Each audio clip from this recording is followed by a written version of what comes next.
Anyways, how's it going? Welcome to the channel. Hopefully you're all doing well. There's going to be a link down below in the description box, as always, to credit WWE for putting this article together. I was doing this for the sake of the business. I was trying to assess if whether or not that's a BBL. Okay? That's all I was doing. It wasn't for self-gratification. All right.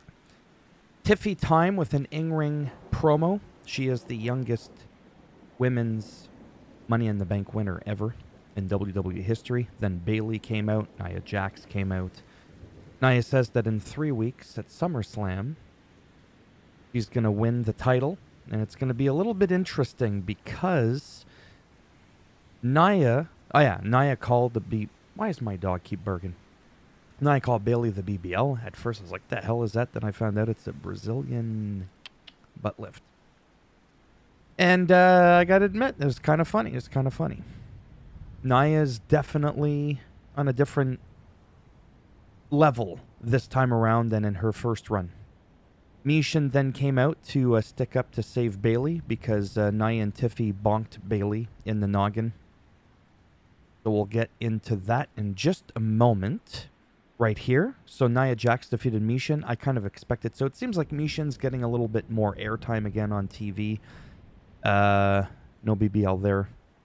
Mishin and Nia was pretty good. It wasn't a squash match, which is what I appreciated. Figured, though, that Nia was going to win because she's, the queen. She's being, well, she's not being. She's the number one contender for the title. So naturally, they're going to have her, look strong and stuff. So that was a little bit of a obvious thing for me.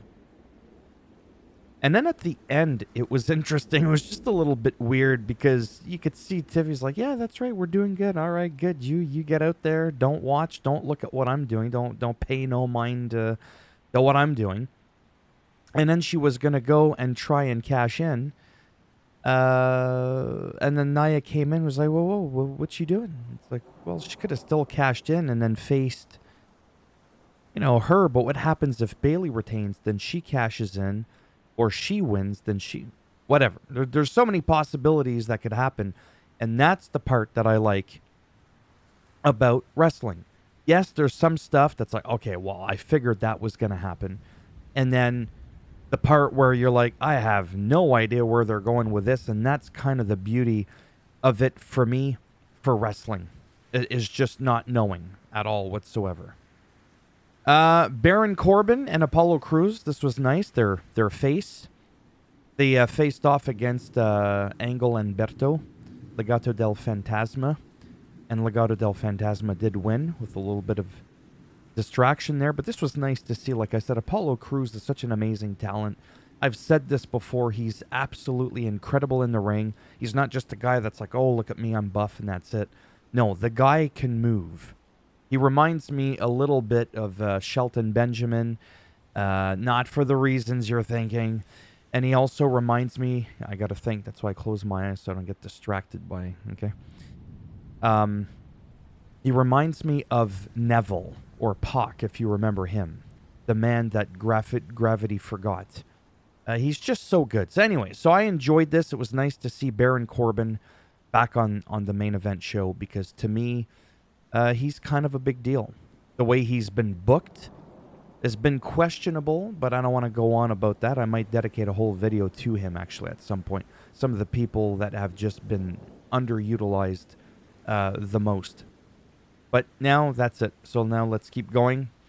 Backstage, Randy Orton simply lets Cody Rhodes know that he's got his back, and he knows that he doesn't want to be seen out there when Cody goes out to confront the Bloodline. He also tells him that after all that shite is done, there's going to be people, almost everybody in the locker room, that's going to be gunning for him for the title. And Randy Orton didn't say, including me. He just said, and know that I'll still have your back then. But at some point, is he not going to want that title? I'm just saying, I don't know. Whatever. So that's why I wanted to mention that, because normally the backstage stuff, I don't really do the backstage stuff anymore. LA Knight lined up his challenge for Logan Paul. I'm excited for Logan Paul because basically, or for LA Knight and Logan Paul, because we're actually going to see him. LA Knight has a U.S. title championship match at SummerSlam. It's not fully official. Nick Aldis signed it, even though Nick Aldis wasn't there. LA Knight signed it, but Logan Paul still needs to sign it. I don't know if he's going to try to dodge it. Don't forget, now we're on like day 253, 252, since November the 3rd, November the 4th, give or take a day, November the 3rd or November the 4th of 2023. My goodness. And he's defended it 2 times. Love Logan Paul, but not how many times he defends the title. But I've already made a video on that, so that's enough of that. Hopefully, this is going to be a great match, and I would love to see LA Knight have some gold, because I truly believe that he deserves it. But I also believe that Logan Paul deserves it. Oh, wait, but he's already had the title for X amount of days. So it's time to either give him the belt, or just have Logan starting to defend it a lot more, show up a lot more often. I'm starting to feel like Logan Paul's a bit of a part-timer now. So, that's that. Blair Davenport versus Naomi was a nice match. This was good. And Naomi won. I've seen Blair Davenport before. Like, she's been, like, fairly new to WWE. Like, on the main roster. Because don't forget, I don't watch NXT. And I was like, yeah, you know what? This is pretty good. This is pretty good. So, yeah. That's it. And then, A-Town Down Under. Again. They lost. The DIY, it was a title match. DIY retained. There was a little bit more bullshit that happened there with Grayson Waller. So something's definitely going to happen, because Austin Theory was not happy post-match. And I think what was really interesting, too, is you had Gargano, Johnny Mr. Wrestling, and Tomato Paste, Tomato Champ. I'm just trying to be silly. They actually came to the rescue of Austin Theory, or tried to, when Jacob Fatu, the rabid Wolverine, came out and attacked them all.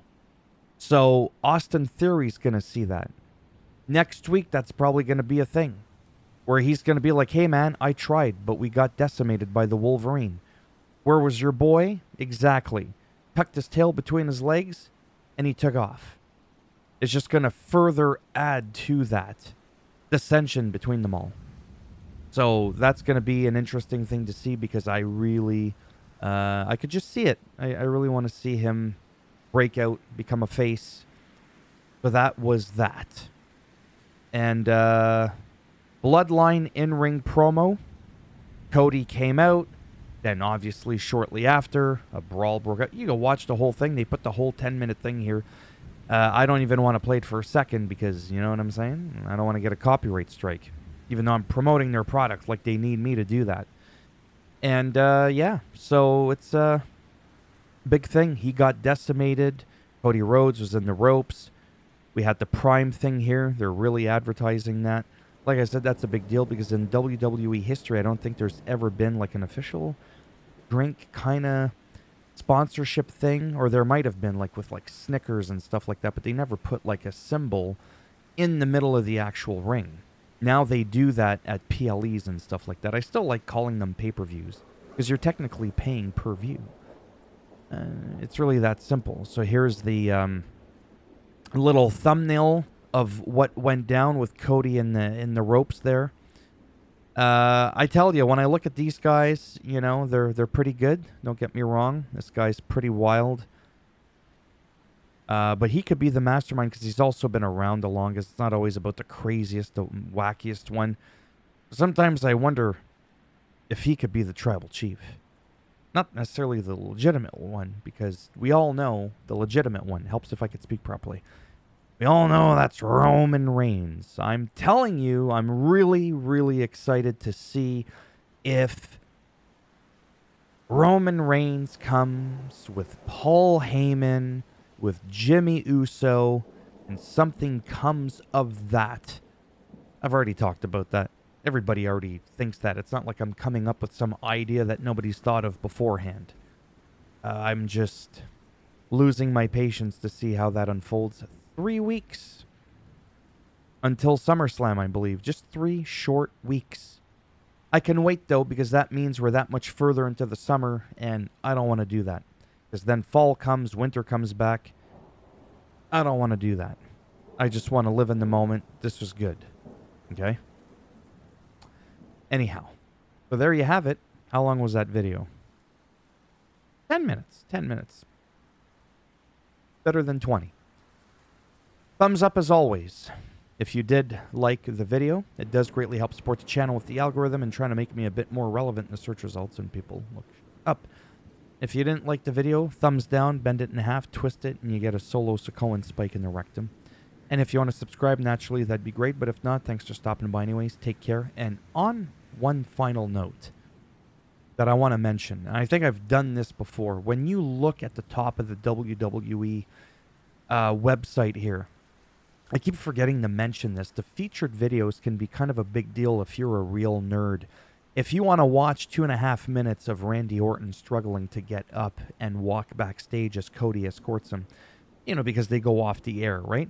You can watch that. They show the whole clip. If you want to see how Bayley thanks Mishin for for helping backstage for a minute, you could see that. This was on the show. That wasn't. So you can take a look there if you feel like you're going to see something that you might like. Take care, and maybe, if I'm lucky, I'll see some of you in the next one. Bye for now.